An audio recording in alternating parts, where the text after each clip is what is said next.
Good morning everyone. Class 5 आप वाटिका का किताब निकालेंगे और आज हम लोग पढ़ेंगे लेसन 5 दोहे, जो आपको मिलेगा पेज नंबर 35 में।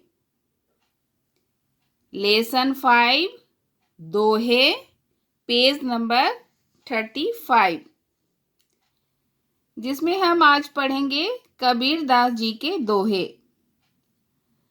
कबीर दास जी साधु का जीवन जीते थे। उनके प्रभावशाली व्यक्तित्व के कारण उन्हें पूरी दुनिया में प्रसिद्धि मिली थी। वे हमेशा कर्म में विश्वास करते थे और यही उपदेश वे दूसरों को भी देते थे। कबीर के दोहे हमें जीवन की गहराई को समझाते हैं। उनके दोहों में ऐसी गूढ़ बातें छिपी हुई रहती हैं जो हम सबों के लिए अंधेरे में रोशनी जैसा काम करती है। कबीर जी के दोहे जीवन जीने की सही राह समझाती है। तो हम लोग अब उनके दोहों को पढ़ेंगे। तो सबसे पहले हम पढ़ेंगे पहला दोहा, है ना। काल करे सो आज कर, आज करे सो अब, पल में परलय होएगी, बहुरी करेगा कब। काल करे सो आज कर, आज करे सो अब, पल में परलय होएगी, बहुरी करेगा कब। कबीर दास जी कहते हैं कि कल का काम आज ही कर लेना चाहिए और आज का काम अभी तुरंत कर लेना चाहिए, है ना।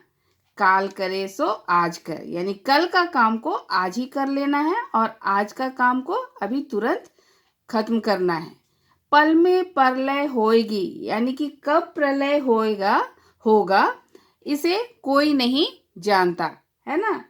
कब प्रलय होगा उसे कोई नहीं जानता, यानी सब कुछ नष्ट हो जाएगा, उसे कोई नहीं जानता। इसलिए बहुरी करेगा कब, बहुरी यानी फिर कब करोगे पूछ रहा है ना। इसलिए पूछ रहा है कि तुम कब करोगे। इसलिए जो भी काम है उसे आप समय से पूरा करें। यानी कि कबीर दास जी इस दोहे में समय के महत्व को बतला रहे हैं। दूसरा देखेंगे, दुख में सुमिरन सब करे, सुख में करे ना कोय। जो सुख में सुमिरन करे, दुख काहे को होय। दुख में सुमिरन सब करे, सुख में करे ना कोई। जो सुख में सुमिरन करे, दुख काहे को होय। कबीरदास जी कहते हैं कि दुख में भगवान को सब याद करते हैं। सुमिरन यानी कि याद करना, है ना। तो दुख में भगवान को सब याद करते हैं और सुख में उन्हें कोई याद नहीं करता है। सुख में करे ना कोई, यानी कि सुख में कोई भगवान को याद नहीं करता है। जो सुख में सुमिरन करे, यानी कि जो सुख में याद करता है उसे दुख कभी नहीं होता। दुख काहे को होय, यानी कि उसे दुख नहीं होता, कभी नहीं होता। कहने का अर्थ है अच्छे दिनों में व्यक्ति सांसारिक सुख में इतना खो जाता है कि वो ईश्वर को याद करना भूल जाता है। यदि हम इस तरह से ईश्वर को भूल जाते हैं, जो सुख हमें मिला हुआ है वो ईश्वर की ओर से ही मिला हुआ है, और यदि हम उस सुख के समय में उन्हें याद करते हैं तो वो दुख हमें होगा ही नहीं। तीसरा देखेंगे, साधु ऐसा चाहिए जैसा सूप सुभाए, सार सार को गही रहे, थोथा दे उड़ाए। साधु ऐसा चाहिए जैसा सूप सुभाए, सार सार को गही रहे, थोथा दे उड़ाए। कबीरदास जी कहते हैं कि साधु यानी कि सद्पुरुष, सज्जन पुरुष के गुण एक सूप के समान होने चाहिए। स्वभाव यानी कि स्वभाव, है ना, गुण या स्वभाव। तो एक सज्जन पुरुष के गुण एक सूप के समान होने चाहिए। जैसे सार सार यानी कि ठोस दाना, है ना, ठोस दाना, और थोथा मतलब खोखला दाना। तो जैसे हम सूप से अनाज के अच्छे दानों को खोखले दानों से अलग करते हैं, उसी प्रकार सद्पुरुष को भी अच्छी बातों को अपनाना चाहिए, यानी कि ग्रहण करना चाहिए, और अनावश्यक बातों को छोड़ देना चाहिए। यानी कि सज्जन पुरुष अच्छे गुणों को अपनाता है और बुरे गुणों को वो नहीं अपनाता है। यहाँ पर सलाह दे रहा है कबीरदास, इस दोहे के द्वारा हमें बतला रहे हैं कि सज्जन पुरुष का स्वभाव ही ऐसा होना चाहिए कि वो अच्छी बातों को अपनाए और बुरी बातों को छोड़ दे। चौथा दोहा, ऐसी बानी बोलिए मन का आपा खोए, औरन को शीतल करे आप हूँ शीतल होए।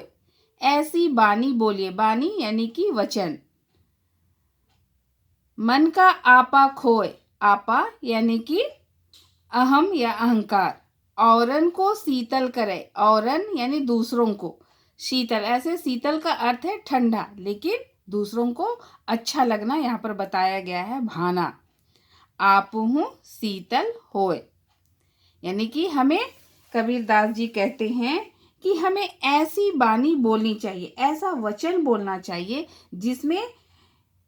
जिसमें अहम या अहंकार ना हो, यानी घमंड ना दिखे, हमारी बोली में घमंड ना दिखे। और इसलिए हमें ऐसी बानी बोलनी चाहिए, ऐसा वचन बोलना चाहिए जो दूसरों को अच्छा लगे और बोलने वाले को भी अच्छा लगे, यानी कि जो वचन वो बोल रहा है उसको बोलने का उसे दुख ना हो। आगे की दोहा, साईं इतना दीजिए जामे कुटुम समाए, मैं भी भूखा ना रहूं साधु ना भूखा जाए।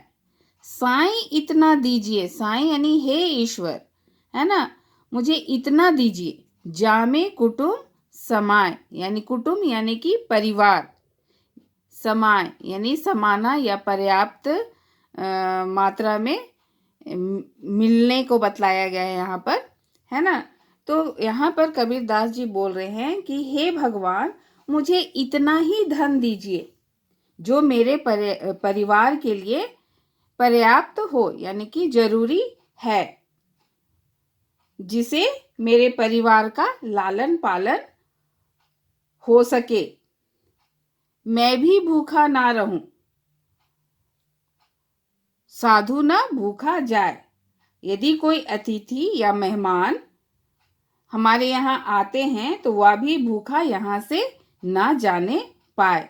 यानी कि इसके द्वारा कवि यानी कबीरदास जी बतला रहे हैं कि मनुष्य को कोई भी लोभ लालच नहीं करना चाहिए, उसके पास जो ईश्वर का दिया हुआ है उसी से संतोष करना चाहिए।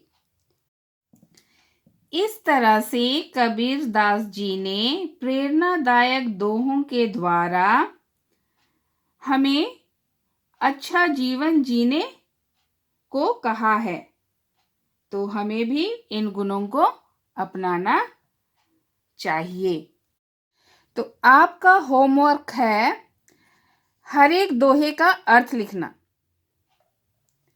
प्रत्येक दोहे का अर्थ लिखना।